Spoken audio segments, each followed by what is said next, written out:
Ce matin, on va poursuivre notre belle aventure. Je ne sais pas comment vous recevez ça, l'Évangile de Matthieu, mais moi, ça me fait du bien.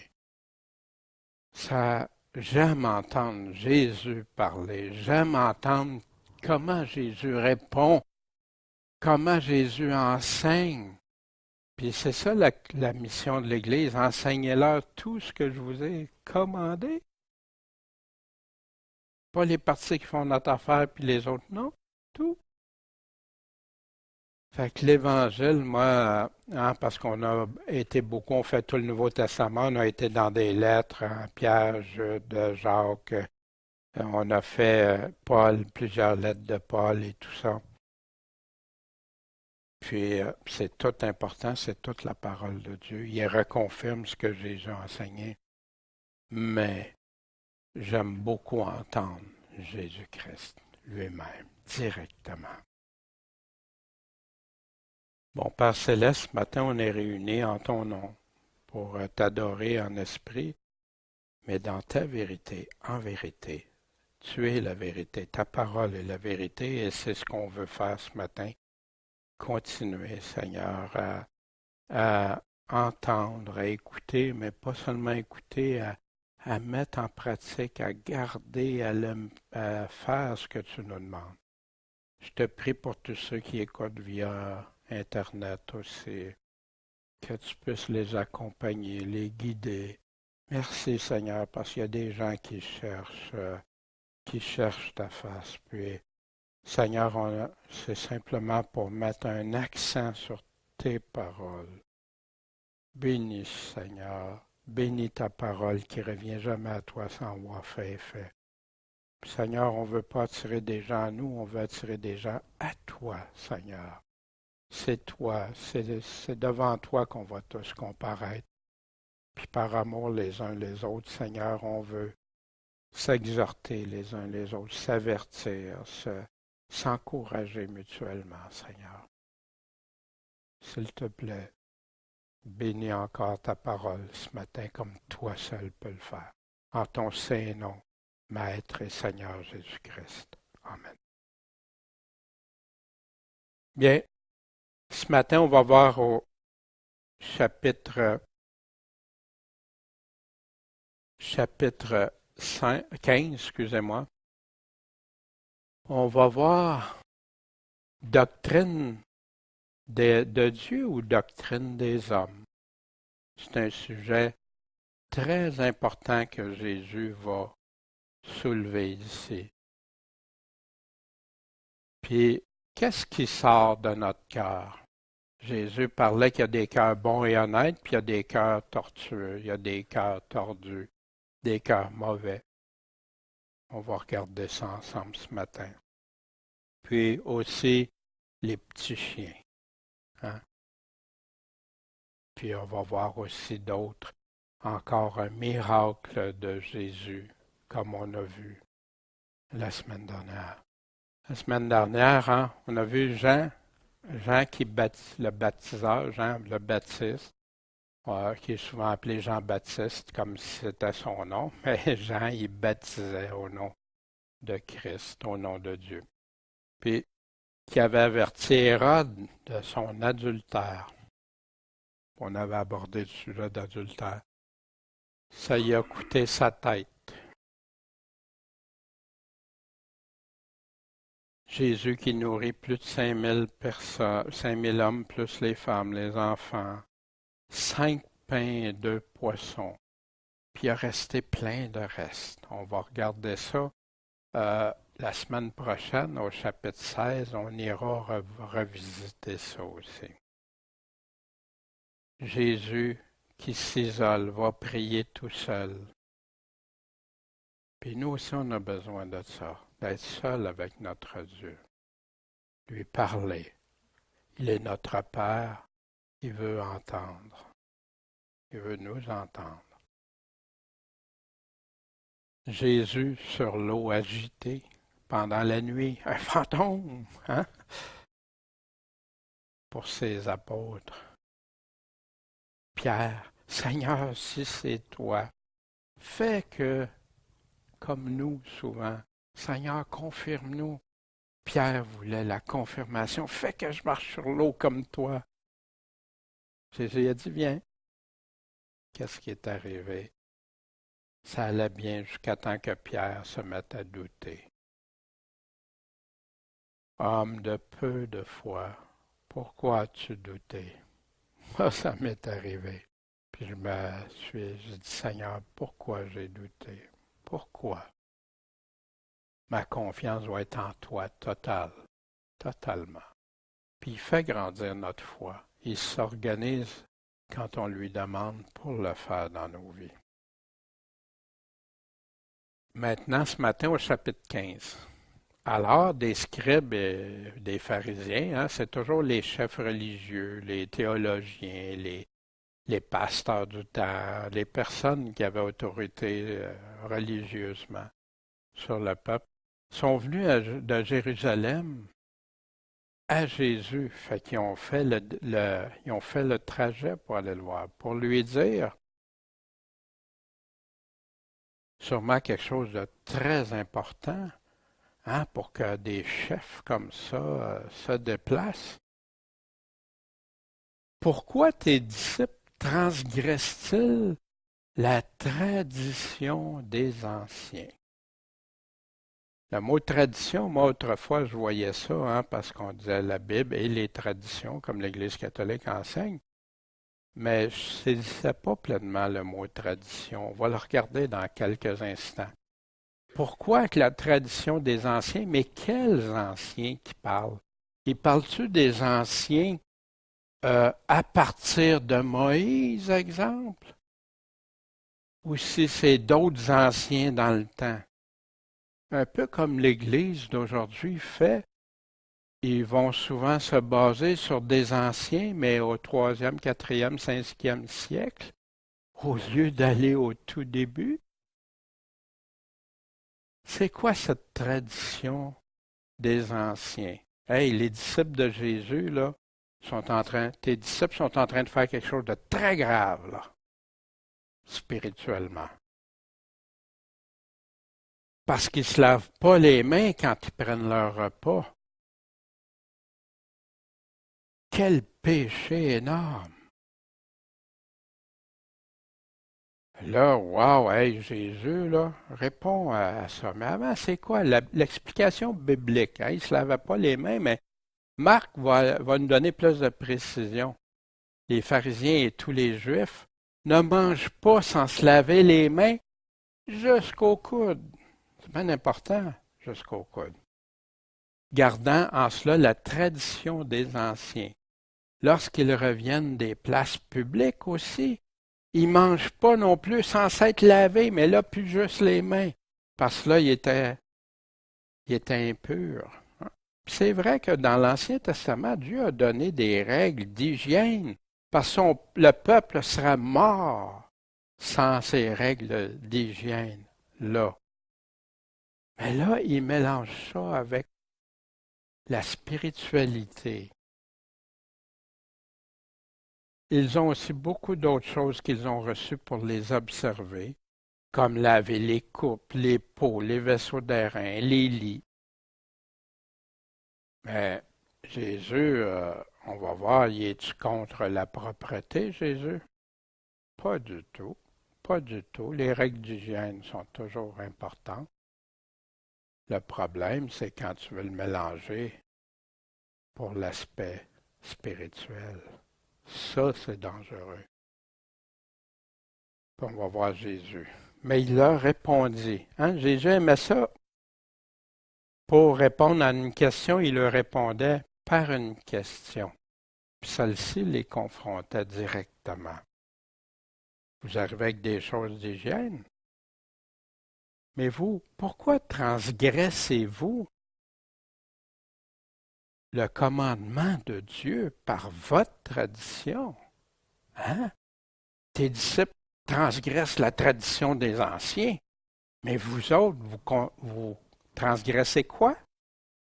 Le commandement de Dieu. Lequel qui est le plus important?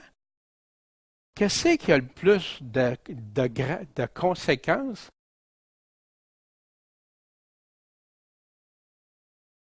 Le mot tradition est utilisé 13 fois avec le mot grec dans le dictionnaire Strong, le 3862.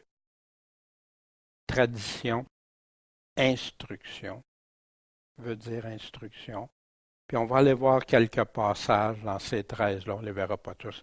Frère, je vous loue de ce que vous vous souvenez de tout ce qui vient de moi. Hein? Paul qui parle aux Corinthiens. Et de ce que vous retenez mes traditions.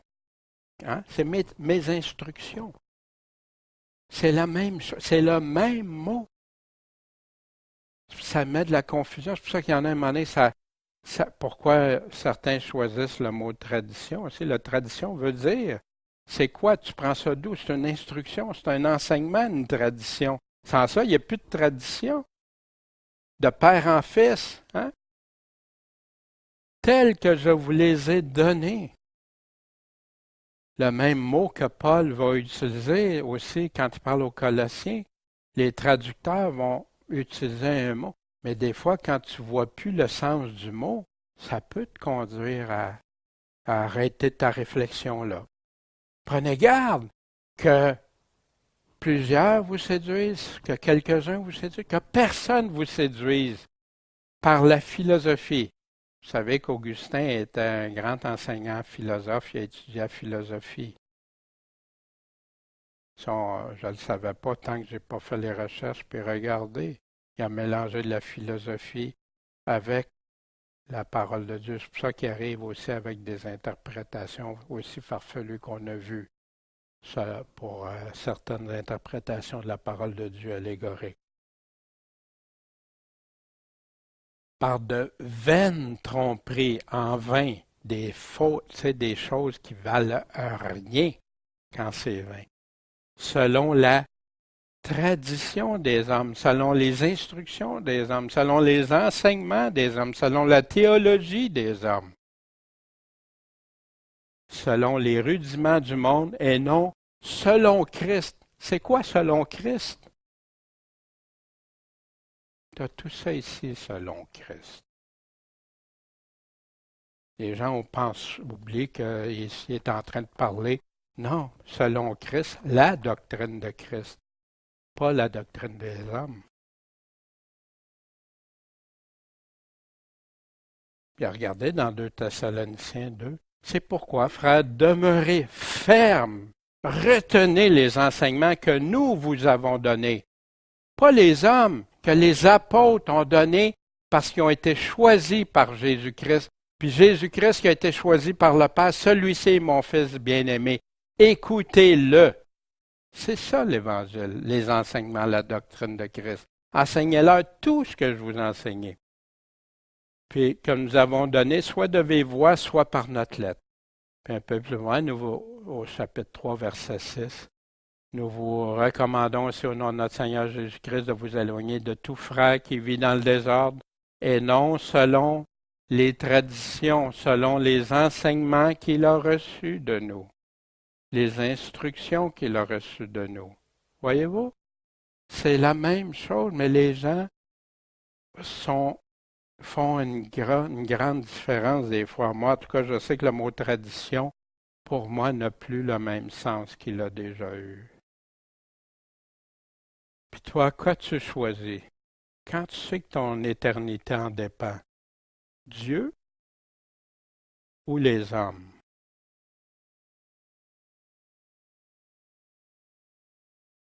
Qu'est-ce que Dieu nous dit? Toute la parole de Dieu est pure et épurée.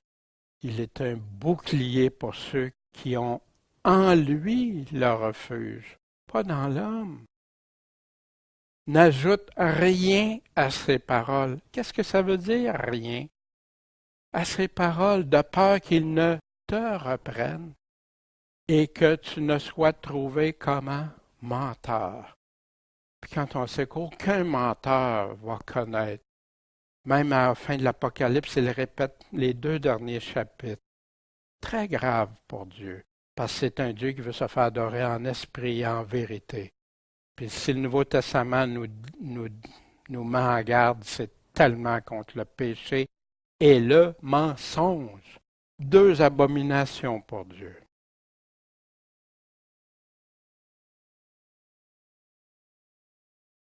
Quel est notre choix?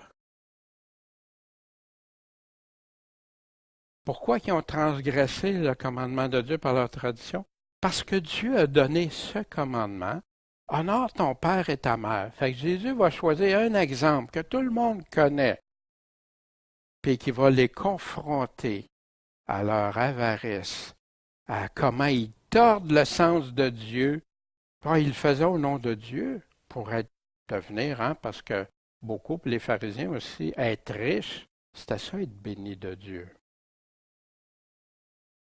Honore ton père et ta mère, et que celui qui maudira son père ou sa mère soit puni de mort. C'était très grave pour Dieu.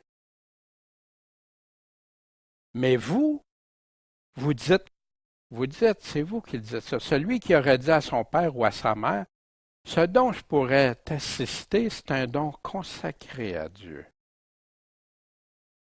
Mais t'es pas tenu d'honorer ton père et ta mère dans ce cas-là.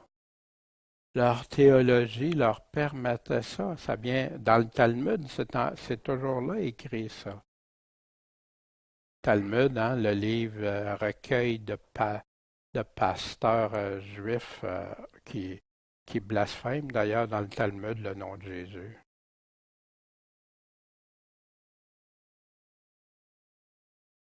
Et ainsi, de cette façon-là, vous avez anéanti le commandement de Dieu par votre instruction, par votre enseignement, par votre tradition. Exactement ce que la théologie moderne fait dans plusieurs cas. Pas toutes, dans plusieurs cas.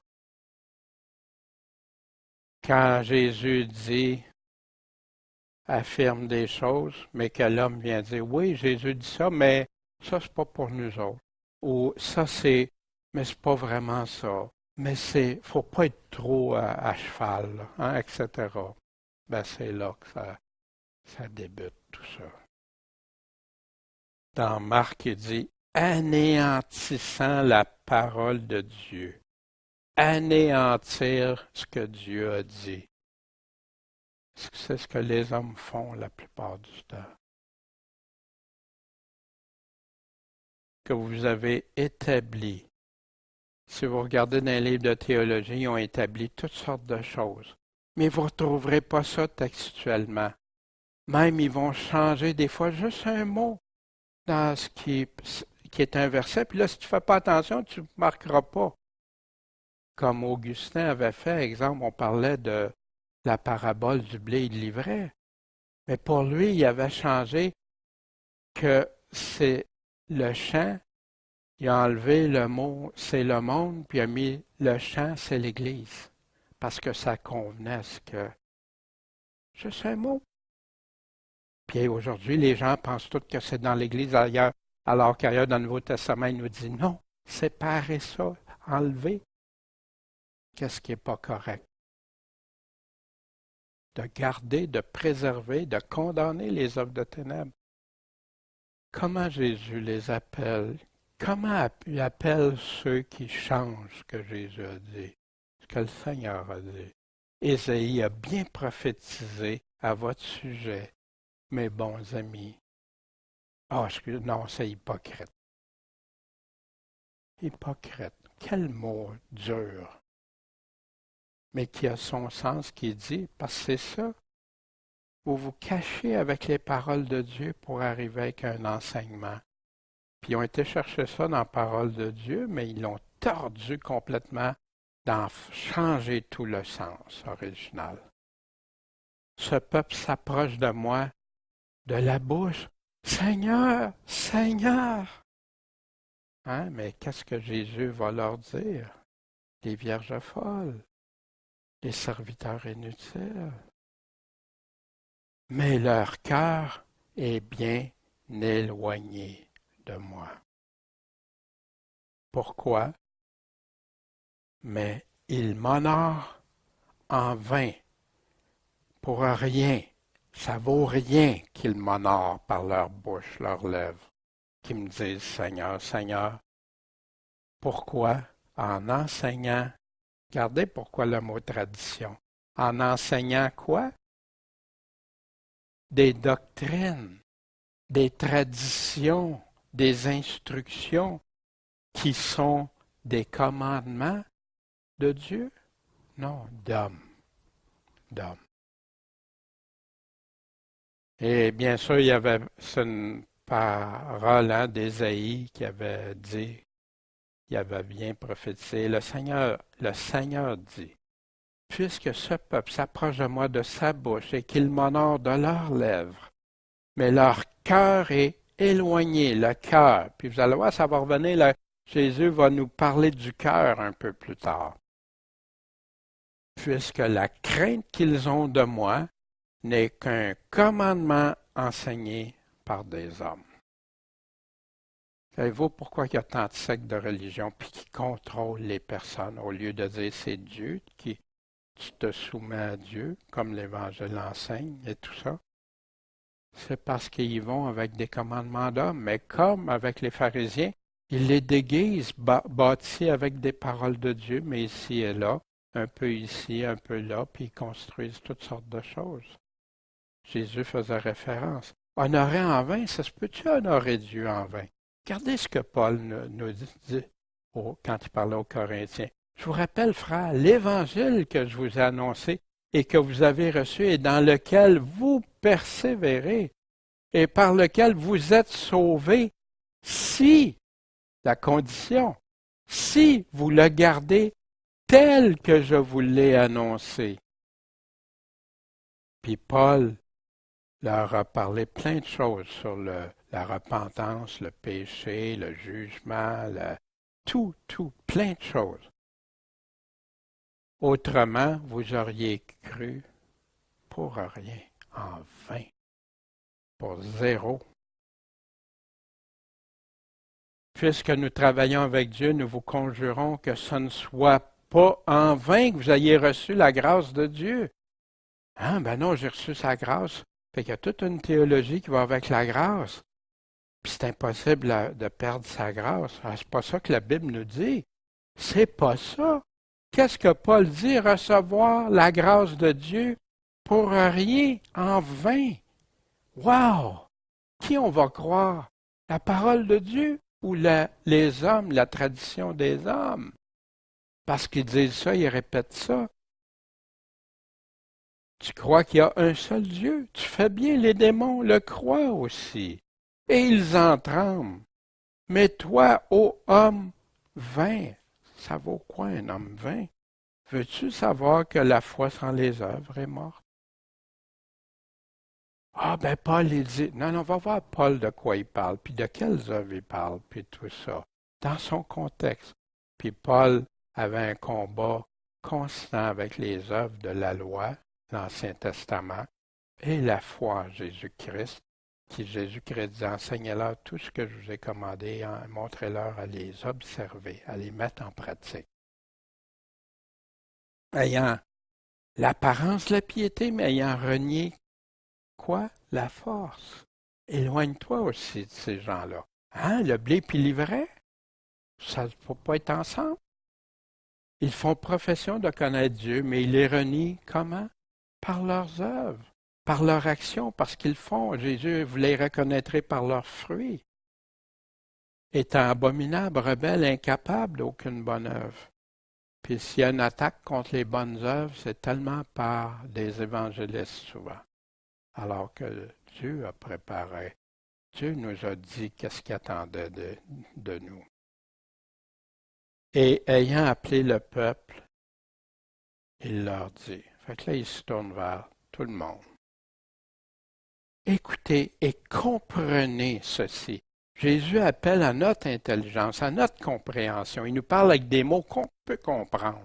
Pas cacher des mystères, puis qu'après ça, il va venir comme un juge unique qui va juger parce que tu ne connais pas rien, parce que tu n'as pas pu comprendre, il a tout caché ça. Pas du tout. Non, mais ça reste caché pour ceux qui ne veulent pas se conformer à Dieu. Écoutez et comprenez ceci. Ce n'est pas ce qui entre dans la bouche qui souille l'homme, mais c'est ce qui sort de la bouche qui souille l'homme. Ouais, mais attends, Jésus, là, si je mange quelque chose et c'est contaminé, je vais me souiller. C'est pas la même souillure qui parle, pas du tout.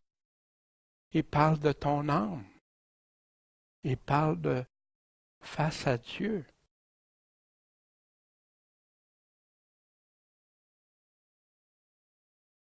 Puis Paul le disait très bien, car le royaume de Dieu ne consiste ni dans le manger, ni dans le boire, mais dans la justice, que le cœur, un cœur juste, la paix, la joie par le Saint-Esprit. Alors ses disciples s'approchant de lui dirent, as-tu pas remarqué que les pharisiens ont été scandalisés quand ils ont entendu ce discours-là, quand tu as dit que la tradition des anciens, puis tu es venu avec faut honorer son père, sa mère, puis tout ça, ils ont été choqués de ça, ils ont été, hein? Mais Jésus a répondu, toute plante que mon Père céleste n'a pas plantée sera déracinée, sera déracinée. Toute plante. Les plantes sont au cœur de l'Évangile aussi. Dans l'Ancien Testament, la vigne d'Israël, l'arbre, le figuier, les plantés comme un arbre, c'est rempli pour nous décrire comme image. Dans le psaume 92, plantés dans la maison de l'Éternel, ils fleuriront dans les parvis de notre Dieu. Pensez-vous qu'il parle des fleurs ici? Il parle de ceux qui croient en lui. Le blé, l'ivraie, le grain de sénévé, les semences dans les 4 terrains. Dans Jean 15, on avait vu, il retranche tout sarment qui ne porte pas de fruits. Je suis le cep, vous êtes les sarments. Il retranche, il va arracher tout ce qui reste, qui n'est pas planté en lui.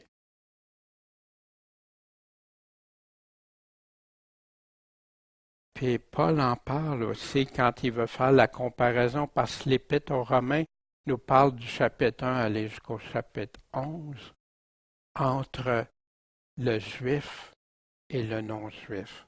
Le juif, les gentils, les nations, ceux qui se convertissent.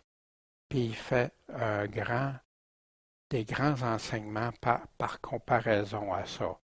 Puis au chapitre 11, il dit au début, il parle aux Juifs que c'est pas parce que tu es juif que tu es plus sauvé ou que tu vas être plus.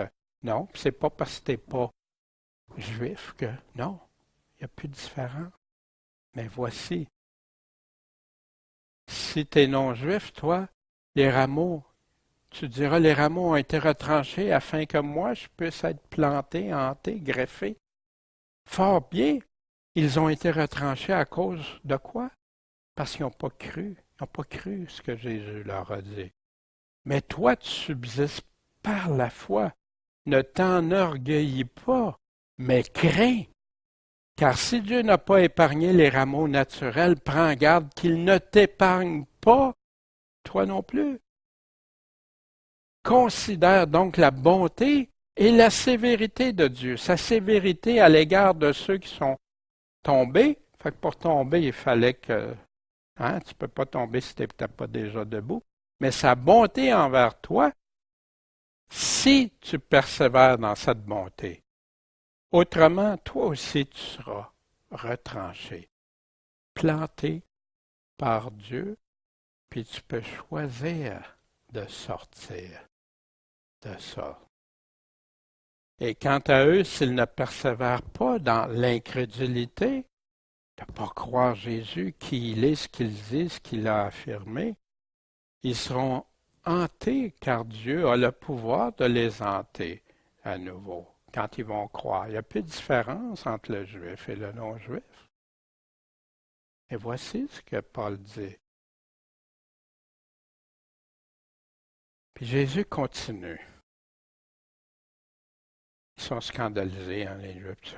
Laissez-les. Ce sont des aveugles qui conduisent des aveugles. Parce qu'ils ne voient pas, ils n'entendent pas, ils ne veulent pas voir. Ils ont choisi ça. Que si un aveugle conduit un autre aveugle, qu'est-ce qui va arriver? Hein, si je suis aveugle puis je m'en vais, puis vous me suivez, Hein? Puis, savez-vous, aveugle, aveugle de quoi? Pas aveugle de ne pas voir ce que Jésus dit, ce que Jésus nous enseigne, de ne pas voir sa parole, de ne pas vouloir comprendre. Hein? On peut s'en aller très loin avec ça puis tomber dans le trou. Des aveugles au volant, la parole est remplie de ça. Comment dites-vous, nous sommes sages? On a la loi de l'Éternel avec nous, on a la parole de Dieu, hein? La plupart, oui, l'autorité suprême, la parole de Dieu. Sauf que c'est utilisé quand ils en ont besoin pour appuyer leur théorie, là, malheureusement souvent. Mais voici la plume menteuse des théologiens, des scribes, en fait un mensonge. C'est-tu la parole qui n'est pas vraie? C'est-tu la Bible qui n'est pas vraie? Non, c'est ce que les scribes en font, ce qu'ils écrivent au sujet de la parole. Mon peuple est détruit, faute de connaissance. Ah, la connaissance, ça enfle. Va voir pourquoi il dit ça. Parce que si tu connais des choses, puis tu t'en sers pour blesser les autres, puis tout ça, non, c'est pas ça. Puisque tu as rejeté la connaissance. Quelle connaissance? La connaissance de Dieu, la connaissance de ses paroles, la connaissance, mon fils bien-aimé, écoutez-le. Je te rejetterai, afin que tu n'exerces plus devant moi le sacerdoce. Hein? Les chrétiens aiment beaucoup ça, dire c'est nous autres qui sommes le sacerdoce de Dieu, les prêtres, les sacrificateurs, puisque tu as oublié la loi de ton Dieu, moi aussi j'oublierai tes enfants dans Osée. Les prophètes prophétisent quoi? Le mensonge. Et les sacrificateurs dominent par leurs moyens. Ils dominent par quoi? Par le moyen de leurs mensonges. Et mon peuple a pris plaisir à ça. Qu'est-ce que le Nouveau Testament nous dit? Ils vont fermer l'oreille à la vérité, ils vont chercher les choses agréables à entendre. Ils ne veulent plus entendre la vérité. Que ferez-vous donc quand viendra la fin? Quand ça va être devant le Seigneur, le roi des rois. Seigneur, Seigneur, on n'a pas fait ça en ton nom. Retirez-vous de moi, je ne vous ai pas reconnu, je ne vous reconnais pas comme mes enfants. Voir des pleurs, des grincements dedans. Des aveugles qui conduisent. Car les lèvres, dans Malachie, le dernier livre de l'Ancien Testament, fait que c'est pas avant, il ne parle pas aux gens avant, il parle après. Car les lèvres du sacrificateur doivent garder la connaissance, la science. Et de sa bouche, on recherche la loi. Quelle loi? La loi de Dieu. En passant, les gens, on n'est plus sous la loi, c'est vrai. On est sous la loi de Christ. Car il est le messager de l'Éternel des armées. Mais vous vous êtes écartés de cette voie. Vous en avez fait broncher plusieurs. Comment? Par votre enseignement. Vous avez violé l'alliance de Lévi, dit l'Éternel des armées. Et moi aussi je vous ai rendu méprisable et abject à tout le peuple. Pourquoi? Parce que vous ne gardez pas mes voies et que vous avez égard à l'apparence des personnes en appliquant la loi. Lui, on l'aime, lui, on l'aime pas. Lui, on aime ce qu'il dit, lui, on n'aime pas ce qu'il dit. C'est Dieu qui a raison, pas les hommes. Moi, ça m'avait emmené, quand je voyais tant de contradictions entre des enseignements que je recevais, puis ce que Jésus disait, ça ne marchait plus en quelque part. Qui m'a conduit? Ben, j'ai eu des bons enseignements, mais j'ai eu du levain au travers de ces enseignements-là. J'ai eu des enseignements qui me faisaient douter de ce que Jésus disait même. Mais là, c'était pas pour moi dans ce temps-là, c'était plus pour nous autres.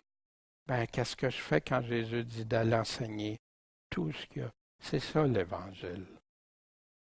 La doctrine de Christ. Qui t'a conduit? Quand tu lis la Bible, tu l'interprètes-tu avec ce qu'on t'a déjà dit que ça voulait dire? Ou si tu vérifies toi-même, tu vas écouter sagement, attentivement les paroles de Jésus. Pour ça, je dis, ça ne me dérange pas que vous ne soyez pas en accord avec ce que je dis. Soyez en accord avec ce que Jésus dit. Puis si Jésus dit ça, Vous savez, il y en a plusieurs qui attaquent d'autres, ils sont légalistes, c'est des hérétiques, c'est ci, c'est ça, mais ils vont pas voir parce que c'est Jésus même. Fait qu'ils réalisent pas que c'est pas la personne qui dit ces choses-là, il attaque directement ce que Jésus a dit. Quelle tristesse. Les avertissements de Paul. Hein, vous vous souvenez tantôt dans Colossiens, la tradition des hommes, les tromperies des hommes. Ainsi, comme vous avez reçu le Seigneur Jésus-Christ, marchez avec lui. Comment on peut marcher avec lui? Avec ce qu'il nous enseigne. Si vous m'aimez, vous observez. Là, vous êtes en moi. Comme moi, je suis dans le Père, nous sommes un. Enraciné, fondé, où? En lui. Pas dans les hommes, en lui. Affermi dans la foi, selon que vous avez été enseigné. Il parlait à qui? Aux Colossiens. C'est Paul qui les avait enseignés directement. Il avait enseigné quoi? L'évangile de Jésus-Christ. Pas un autre évangile, sans ça, il se serait maudit lui-même, qu'il soit anathème si quelqu'un vous prêche un autre évangile. Prenez garde que personne ne vous séduise par les tromperies, la philosophie, selon les rudiments du monde et non selon Christ. Pourquoi? Parce qu'en lui, toute la plénitude de la divinité habite corporellement. Jésus-Christ, Fils de Dieu, pleinement, entièrement, tout en lui. Et vous avez toute plénitude en les paroles humaines, les paroles des hommes, les enseignements des hommes, les traditions des hommes. Non, en lui, qui est qui? Le chef de toute principauté, de toute puissance, le roi des rois qui va revenir puis qui va juger de tout. Commandement de Dieu ou des hommes. Ce témoignage est vrai, véritable. Pour cette raison, reprends-les sévèrement, afin qu'ils deviennent saints dans la foi. C'est le but. Et ne s'attache pas aux fables judaïques. Mais oui, qu'est-ce qui se passait? Paul avait à combattre, puis Tite, puis Timothée, il y avait tous à combattre ça, parce que l'Église du début avait judaïsme. Mais il dit-tu juste au judaïsme? Non, aux fables judaïques, ni, comme Jésus en avait décrit une fable judaïque. C'était quoi? Que l'argent que tu t'as donné là, à l'Église, là, à ça, hey, ça, tu peux plus rien. Faut, quand même, tes parents meurent de faim. Non, non, non. C'est l'Église qui doit avoir ça. Wow! Mais c'est ce qui est reproché aux pharisiens. Ni aux ordonnances des hommes. Est-ce qu'on a des ordonnances des hommes? C'est plein quand tu étudies les différentes religions et dénominations qui se détournent de la vérité. Tout est pur, il est vrai, mais pour qui? Ceux qui sont purs. Si tu es impur, si tu ne marches pas purement, avec des mains pures, un cœur pur, mais rien n'est pur pour qui? Les impurs et les infidèles, mais de qui parlait? De ceux qui s'attachent aux fables judaïques, qui se détournent les ordonnances des hommes, qui se détournent de la vérité. C'est ça les impurs et infidèles. Au contraire, leur esprit et leur conscience sont souillés. Et ils font profession de connaître Dieu. Oui, oui, Dieu, j'ai la loi de Dieu. Non, c'est pas juste avoir la loi de Dieu. C'est de bien la comprendre, bien l'expliquer, puis bien l'appliquer dans ta propre vie avant de celle des autres. Mais ils le renient comment? Par leurs actions, par leurs œuvres, par leurs fruits, étant abominables, rebelles, incapables d'aucune bonne œuvre. C'est intéressant, ou je ne devrais pas dire ça intéressant, mais de voir qu'on décrit tellement contre les bonnes œuvres que c'est rendu qu'il faut jeter les bonnes œuvres, sans ça tu vas te sauver, alors que c'est ça que Dieu nous demande. Puis il dit qu'on va être jugé selon nos œuvres, bonnes ou mauvaises.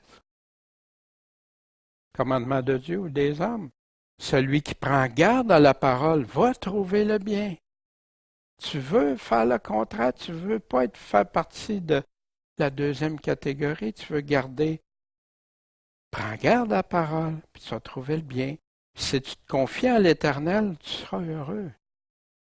Mais ailleurs, il nous dit aussi que maudit celui qui se confie en l'homme, mais béni celui qui se confie en l'Éternel. Je suis plus entendu que qui? Que les anciens.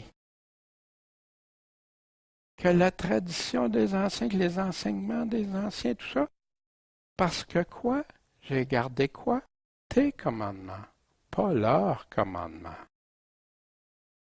Mieux vaut se retirer vers l'Éternel que s'assurer en l'homme. Mieux vaut se retirer vers l'Éternel que s'appuyer sur les grands.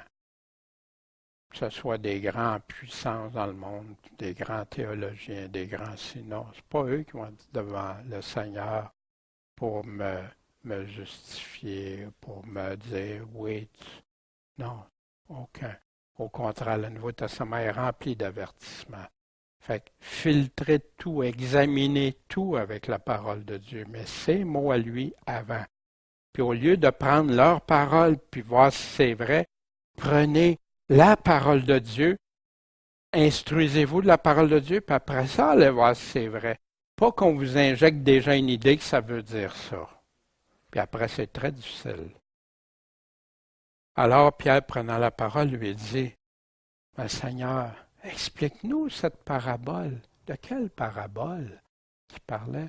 C'est ce qui sort de la bouche, pas qu'est-ce qui entre. Alors Jésus dit, « Êtes-vous encore sans intelligence? » L'intelligence, Dieu, il nous l'a donnée, puis il veut qu'on s'en serve, mais pour le comprendre.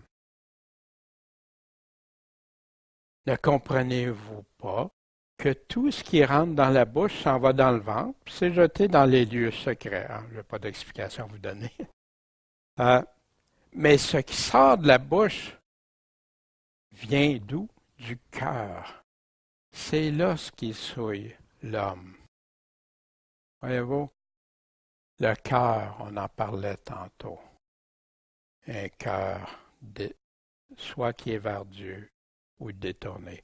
Pourquoi? Parce que c'est du cœur que viennent les mauvaises pensées, les meurtres, les adultères, les fornications, les larcins, les faux témoignages, les blasphèmes.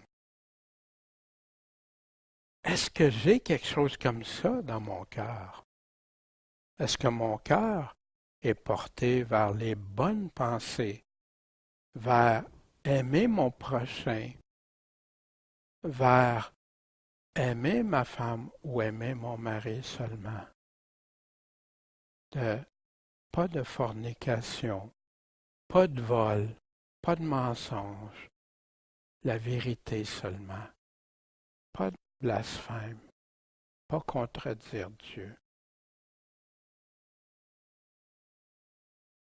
On a dans Jérémie 5, c'est un passage qui est souvent cité, « Le cœur est trompeur par-dessus tout, et désespérément malin. Qui le connaîtra? » Le cœur peut aller dans n'importe quelle direction. Moi, l'Éternel, je sonde le cœur, et j'éprouve les reins, je teste, et cela pour rendre à chacun selon ses voies. Ces voies peuvent être bonnes ou mauvaises, selon ce que ton cœur peut t'amener. Si tu te fies juste sur ton cœur, tu peux être amené très loin dans tromperie, selon le fruit de ses actions. Mais voyez-vous, il ramène le cœur avec ce que tu fais, avec comment tu marches. Est-ce que tu marches sur le chemin étroit, Jésus-Christ, selon tes voies, selon les voies de Dieu que tu marches, ou selon tes propres voies à toi? Les fruits que tu produis, c'est-tu des fruits selon Dieu ou selon ton cœur qui veut pas obéir? Un cœur mauvais. Regardez, il y en a qui disent, le cœur, on est tout mauvais, tout. Non, non, parce que Jésus nous parle d'un cœur bon et honnête. Ceux qui reçoivent la parole de Dieu. Enfin, c'est Jésus qui dit ça. Les hommes, non, non, non, c'est impossible d'avoir un cœur bon. Ça vient du calvinisme, qui vient d'Augustin, qui était envahi par le péché continuellement. Il en parle, puis tout ça, puis non, non, puis qui en vient à la grâce pour justifier de rester comme ça alors que Jésus nous dit, tu es une nouvelle créature, tu dois te débarrasser de tout ça. Le docteur de la grâce qu'il l'appelle. Quelle tristesse. Puis ça l'a infecté, le levain a infecté. Je ne serai jamais capable de marcher comme Dieu me demande, c'est impossible. Mais lis ton Nouveau Testament parce qu'il dit le contraire, le Nouveau Testament. Marche selon Dieu. Celui qui ne marche pas selon Dieu s'en va à perdition. C'est ça que le Nouveau Testament nous enseigne. Aie confiance en Jésus quand il dit, quand il parle. Suis qu'est-ce qu'il dit, pas ta théologie. Fait que ici, Paul au Hébreu est en train de parler. Je suis irrité quand il parlait contre le peuple d'Israël. Aussi j'ai juré dans ma colère, ils n'entreront pas dans mon repos. Qu'est-ce que c'est le repos de Dieu? Frères, prenez garde que quelqu'un de vous n'ait un cœur mauvais et incrédule. Prenez garde, parce qu'il ne faut pas que vous ayez un cœur mauvais et incrédule. Fait que s'il ne faut pas que tu aies ça, il faut que tu aies un cœur bon puis croyant qui croit. Non? Puis il dit comment? En se détournant du Dieu vivant, mettant Dieu, les voies de Dieu de côté dans ta vie. Mais exhortez-vous les uns les autres chaque jour pendant qu'il est dit aujourd'hui, pendant qu'on peut dire encore aujourd'hui, de peur que quelqu'un de vous s'endurcisse. Puis il te le dit comment? Par la séduction du péché. Tu allais s'entraîner par ça. La tentation, c'est une chose, Puis ça, Augustin, il avait tout faux là-dessus. Parce que Jésus a été tenté, mais sans commettre le péché. Fait que la tentation, c'est pas le péché. La tentation peut t'amener, si tu cèdes à cette tentation-là, va t'emmener. Puis là, tu as péché. Car nous sommes devenus participants de Christ, à la condition, pourvu que nous conservions ferme jusqu'à la fin, notre première assurance. Ta première assurance, là, quand tu es venu à Christ, tu t'es repenti, aussi, ça inclut, ben maintenant, Seigneur, merci, je suis pécheur, tu m'as sauvé, puis maintenant, je vais continuer à vivre comme je vivais avant. Non, c'est la repentance. Fais partie de cette ferme assurance. Dieu, je te donne ma vie, je vais vivre pour toi, je vais vivre comme tu veux que je vive.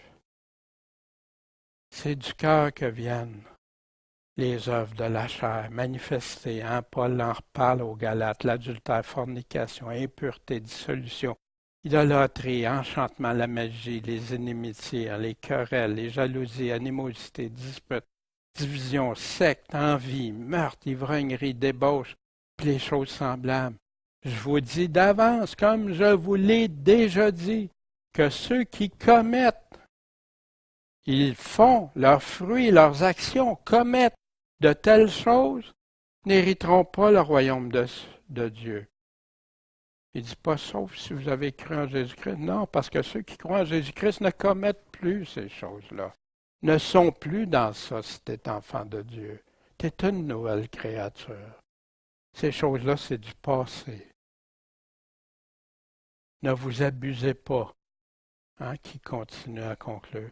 On ne se joue pas de Dieu. On ne peut pas le tromper, Dieu. Car ce que l'homme a semé, c'est ça qu'il va récolter, c'est ça qu'il va moissonner. Soyez très prudents quand quelqu'un vous dit que parce que tu es sauvé, maintenant tu peux vivre, même si tu es pécheur. Il y en a même qui enseignent qu'il y en a qui ont commis des meurtres, qui ont vécu dans l'adultère, puis tout ça, qui sont sauvés parce qu'un jour ils ont cru en Dieu. Alors que Paul dit aucun. Jésus le répète à la fin de l'Apocalypse. Aucun de ceux qui font ça vont connaître. C'est l'évangile de Christ, ça fait partie de l'évangile de Christ. Ce sont ces choses-là qui souillent l'homme. Mais de manger sans s'être lavé les mains, ça ne souille pas l'homme. Pourquoi Jésus peut affirmer ça? Parce que devant Dieu, c'est quoi qui te souille? D'avoir les mains sales ou d'avoir l'âme sale? Et Jésus, partant de là, se retira dans les quartiers de Tyr et Sidon. Et une femme cananéenne qui venait de ces quartiers s'écria et lui dit, Seigneur, fils de David. Elle avait bien saisi qui était Jésus. Aie pitié de moi. Ma fille est misérablement tourmentée par le démon.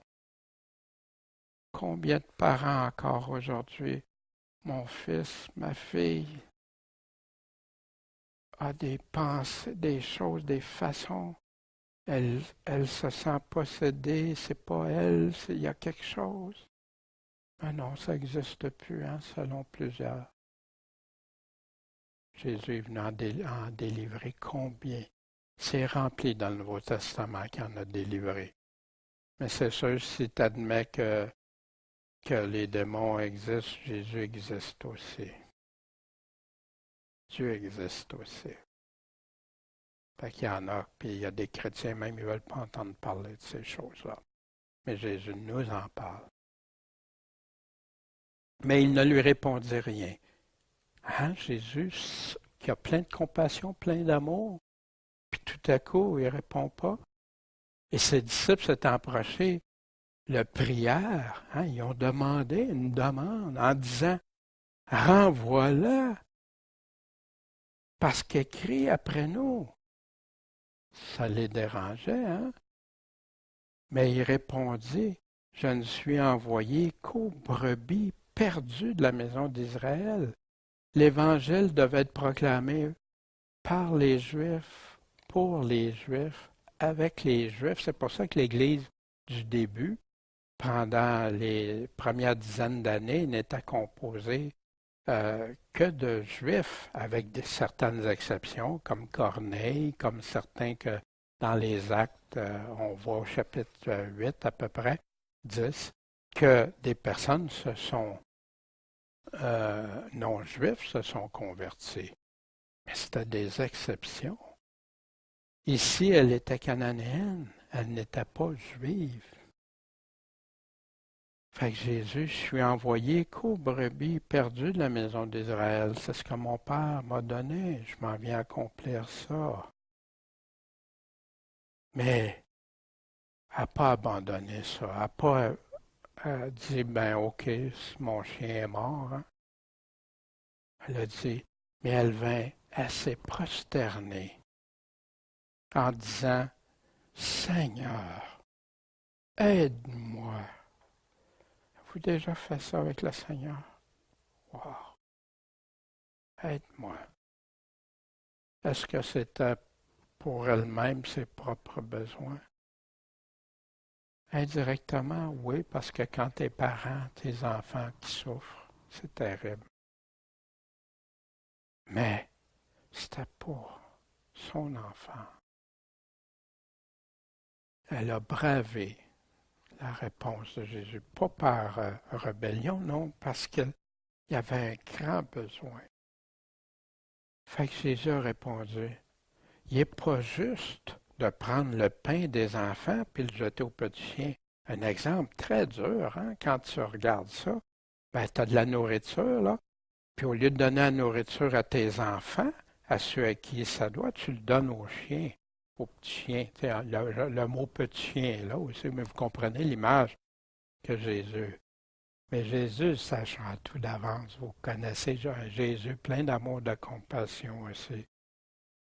Mais a dit, c'est vrai, elle n'a pas contesté les paroles de Jésus. Elle n'a pas dit, mais Jésus, il dit pas correct. Non, non, c'est vrai, Seigneur. Cependant, les petits chiens mangent des miettes qui tombent de la table de leur maître. Wow! Quelle humilité de cette femme-là! Est-ce qu'elle était orgueilleuse? Pas du tout. Au contraire. Mais elle suppliait notre Seigneur.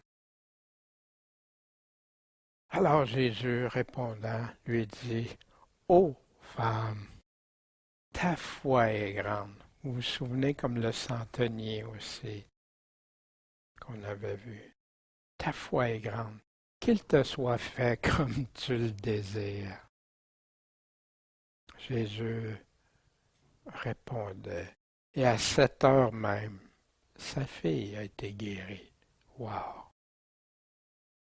Et Jésus, partant de là, vint près de la mer de Galilée, et y étant monté sur une montagne, il s'y est assis. Jésus souvent allait s'asseoir sur une montagne. Alors une grande multitude de peuple est venue à lui, ayant avec eux des boiteux, des aveugles, des muets, des estropiés, et plusieurs autres malades. Ils les mirent aux pieds de Jésus, puis il les guérit.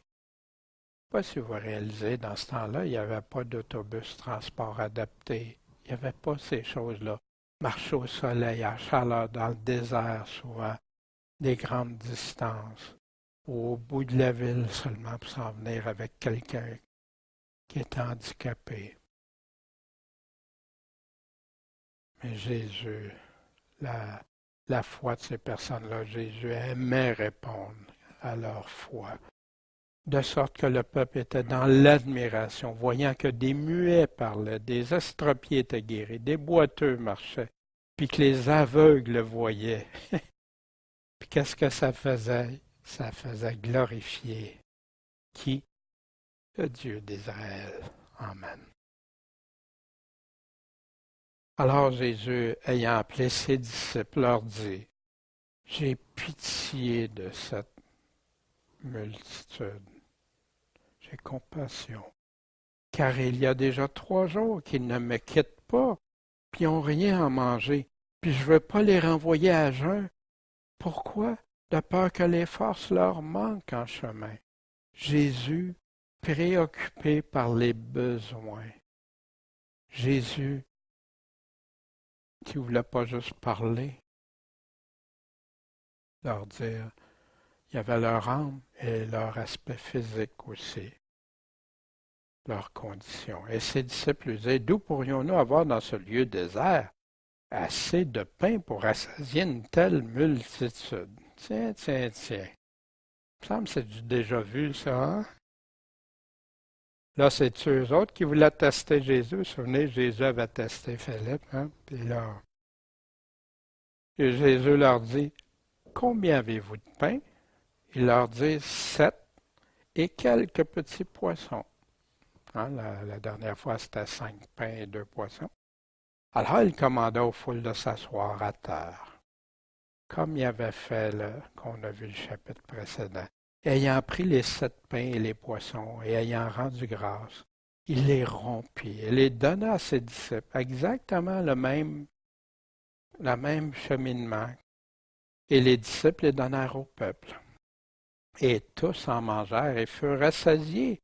Puis encore là, on emporta 7 corbeilles. Il y en avait 12 la dernière fois, 7 corbeilles pleines des morceaux qui restèrent. Or, ceux qui en avaient mangé étaient de 4000 hommes, sans compter les femmes et les petits-enfants.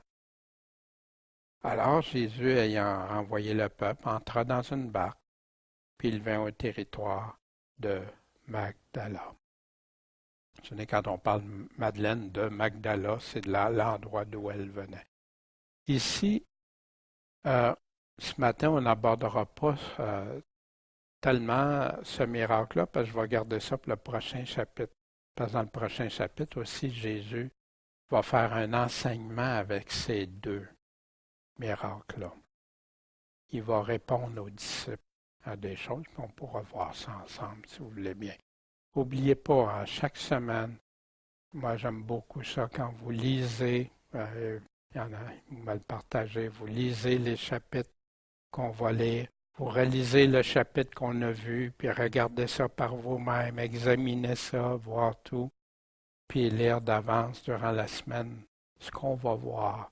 Puis ça, c'est la parole de Dieu qui entre dans nos cœurs. Puis la même chose, quand vous la lisez comme ça d'avance, moi, si jamais j'arriverais avec quelque chose qui ne serait pas conforme, vous le sauriez, vous pourriez me dire, puis je suis toujours ouvert à ça. Daniel, il y aurait telle chose t'as dit, mais là, la Bible, moi, je l'ai lu cette semaine, puis c'était vraiment, oh, là, moi, j'ai à m'examiner. Vous comprenez? La parole de Dieu, c'est pas un jouet. C'est pas quelque chose qu'on peut faire ce qu'on veut avec. C'est sérieux. C'est craindre Dieu, c'est craindre de modifier ce qu'il dit aussi. de changer ses paroles et tout. Fait que pour moi, le plus important, c'est Dieu a raison, puis Dieu aura raison au jour où je comparaîtrai devant lui.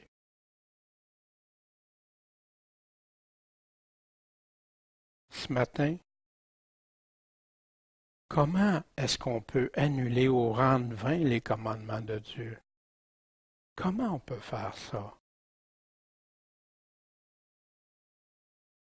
Quand on enseigne plus que ce que Dieu dit, ou quand on enseigne moins que ce que Dieu dit. Puis si j'ajoute à ces paroles, je peux être trouvé menteur. Mais si j'annule des commandements de Dieu, comment je vais pouvoir justifier ça devant Dieu? Comment? Comment vous pouvez le faire, vous, dans votre vie? Jésus dit ça, puis il dit non, non, moi, c'est pas grave, je fais ça pareil. Mais imaginez pour ceux qui enseignent, ceux qui attirent des gens. Puis Jésus dit, le plus petit commandement va être le plus petit. Quel est le plus petit commandement? C'est-tu de ne pas faire d'adultère? C'est-tu de ne pas être idolâtre? De pas... Non, c'est quand tu parles du plus petit commandement. C'est pas. Il y en a beaucoup qui s'abrient avec ça. Ah ben même si prêt. Tu sais. Non, non, c'est très sérieux. Très sérieux. Dieu dit, mais moi je dis, mais moi, vous savez, même Jésus disait ça, mais c'était pas pour vous autres, ça, c'est plus pour. Puis, vous savez, moi, Dieu me parle, Dieu m'inspire, fait que Jésus dit ça, mais moi, il me dit ça, moi, je suis, dans le fond, il réalise pas, moi, je suis plus important que Jésus. Moi, j'ai une meilleure compréhension que Jésus. C'est, il réalise pas. Wow! Qui peut autoriser un chrétien à transgresser les commandements de Dieu? Aller jusqu'à enseigner à certains que même si tu fais ça, non, non, Dieu t'aime, t'es sauvé pareil. Wow! Dieu va nous pardonner comme on pardonne, sans ça, pas de pardon. Puis c'est rempli de choses qu'il nous dit. Comment je peux enseigner autre ce que Dieu nous dit? Puis comment on peut le transgresser en annulant sa parole? Parce qu'on le dit. Peut-on honorer Dieu en oubliant de lui obéir, en mettant de côté ce qu'il nous commande de faire? Jésus est venu nous enseigner. Tous ces commandements de Jésus sont dans le Nouveau Testament. Puis ce qui était abominable à Dieu avant est encore, dans l'Ancien Testament est encore abominable. Il n'y a pas de mystère dans ça.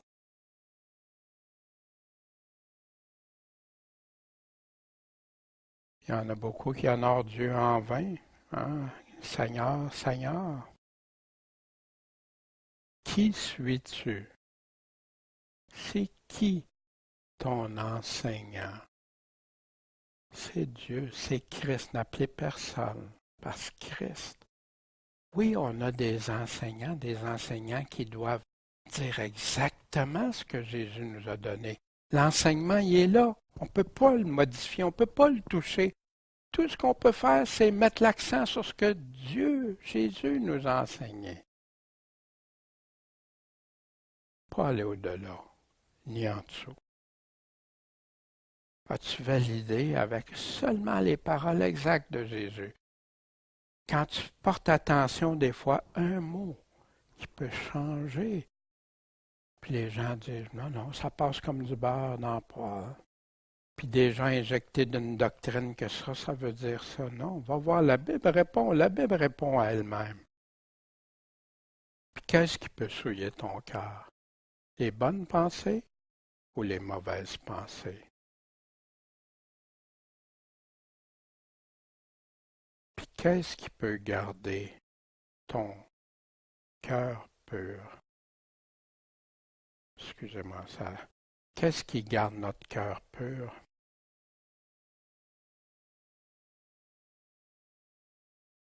Quand La parole de Dieu va nous aider à nous purifier, nous débarrasser de tout ce qui ne vient pas. Puis le Seigneur a dit, heureux ceux qui ont le cœur pur, car eux vont voir Dieu. Il ne promet pas ça aux autres, même il dit les impurs. Tantôt, Paul en parlait des impurs. Mettons toute notre confiance en Dieu. Mettons toute notre confiance dans ce que Dieu dit. Puis là, on va être en pleine assurance. Puis ça ne sera pas comme Jean nous dit qu'il fait le portrait dans sa première lettre, première épître de Jean, qui met ceux qui vivent dans le péché, puis ceux qui vivent dans la justice de Dieu. Les faux chrétiens, puis les vrais chrétiens. Puis il y en a qui veulent tout mélanger ça ensemble. Wow! Bon, Père céleste, c'est toi qu'on aime, c'est toi qu'on veut suivre, qu'on veut servir de tout notre cœur, notre âme, notre pensée. Puis Seigneur, tu ne nous demanderais jamais rien qui est impossible. Tu le dis toi-même. Mais tout est possible avec toi, puis c'est en toi qu'on veut se confier, et non dans les hommes, Seigneur. Fait qu'on t'en prie, Seigneur, guide-nous. Réveille des frères, des sœurs qui se sont laissés entraîner, Seigneur, dans les traditions, les instructions humaines au lieu de tes paroles, tes commandements. Seigneur, merci pour tout. C'est en toi qu'on veut se confier jusqu'à la fin de veiller et prier. En ton saint nom, Maître, Seigneur et Sauveur, Jésus-Christ. Amen.